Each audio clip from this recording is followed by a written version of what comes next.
Hello everyone. देखिए skew symmetric matric क्या होती है। कोई भी मैट्रिक स्क्यू सिमेट्रिक मैट्रिक कब होगी, उसके लिए दो कंडीशन सेटिस्फाई होनी चाहिए। फर्स्ट कंडीशन है it is a square matrix. वो जो मैट्रिक्स है वो आपकी स्क्वायर मैट्रिक्स होनी चाहिए, यानी number of rose and columns equal होनी चाहिए। सेकेंड कंडीशन है उस मैट्रिक्स का अगर हम ट्रांसपोज करते हैं तो आपको रिजल्ट में क्या मिलेगा, माइनस ऑफ दैट मैट्रिक्स जिसका आपने ट्रांसपोज किया है। फॉर ऑल आई जे और ए आई जे इज इक्वल टू माइनस ए जे आई।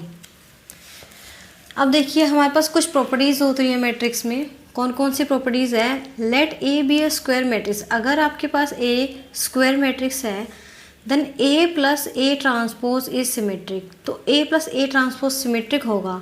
देखिए कैसे, A plus A transpose symmetric का मतलब क्या होता है, किसी भी मैट्रिक्स का अगर हम ट्रांसपोज करते हैं तो वापस से हमें ओरिजिनल मैट्रिक्स मिलती है। यहाँ पे देखिए कह रहे हैं कि ए प्लस ए ट्रांसपोज हमारे क्या है, सिमेट्रिक है। इसका मतलब इस मैट्रिक्स का, इस पूरी मैट्रिक्स का अगर हम ट्रांसपोज करेंगे तो वापस से हमें क्या मिलेगी, ओरिजिनल मैट्रिक्स इसका हमने ट्रांसपोज किया, यानी ए प्लस ए ट्रांसपोज ये मिलेगी। ये हमारी हो गई प्रॉपर्टी। एक प्रॉपर्टी है A minus A transpose is skew symmetric.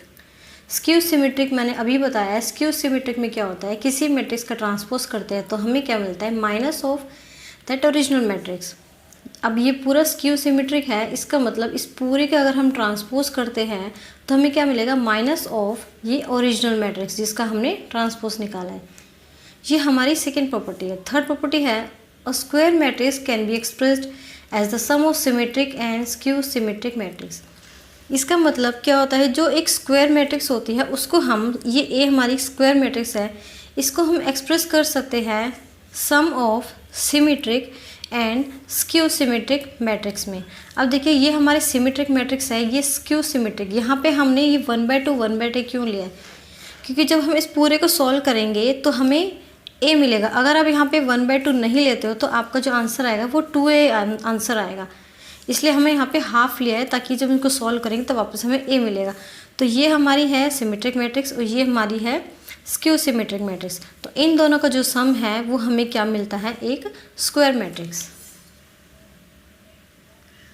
आपको अगर मैथ्स में किसी भी टॉपिक में कोई प्रॉब्लम है तो कमेंट सेक्शन में ज़रूर बताएं आपको कौन सा टॉपिक देखना चाहते हो। आपके सारे प्रॉब्लम सॉल्व किए जाएंगे।